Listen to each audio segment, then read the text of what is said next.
faster than a speeding slug, more powerful than a lettuce leaf, able to eat small gardens in a single bound, the infant of hermaphroditic sex is now the mollusk of slime. It's Slug Racing.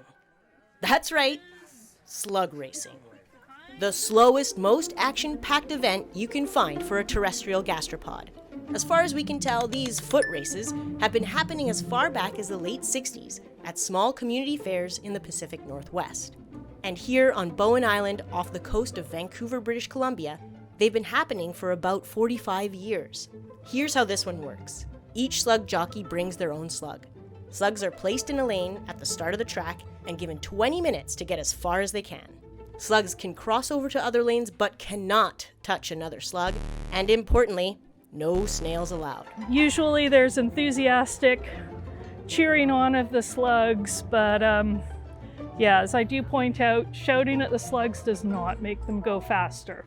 3, 2, 1, go! And they're off! Come on, spin it!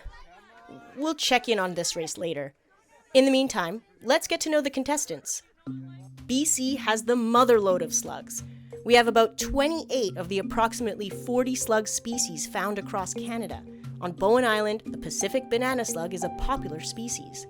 It's one of the largest slugs in the world and can grow up to 26 centimeters long. BC is also home to the jumping slug, but it mostly writhes around like this.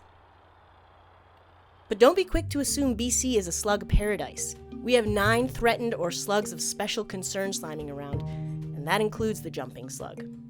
Oops! Did we miss anything at the races? Okay, looks like we have some more time. Slugs use mucus to creep through shady, dark, and damp forested areas full of leaf litter. They feast on decaying plant and animal matter and have a critical role in keeping our world clean. Thank you, slugs.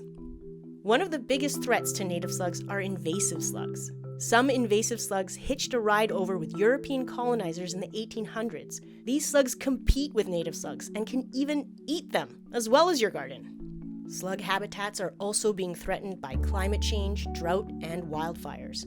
While birds and bears might be able to bounce out of a dangerous situation, despite the tradition of slug racing, these little racers aren't that fast. 20 minutes later, it looks like we have a winner by a few millimeters. Selena the slug. Congrats, Selena. After the race, all slugs are returned back to the wild, free to retire in green pastures. While this year no slugs crossed the finish line, the takeaway isn't about getting to the end. It's a reminder to slow down, relax, and celebrate the small victories.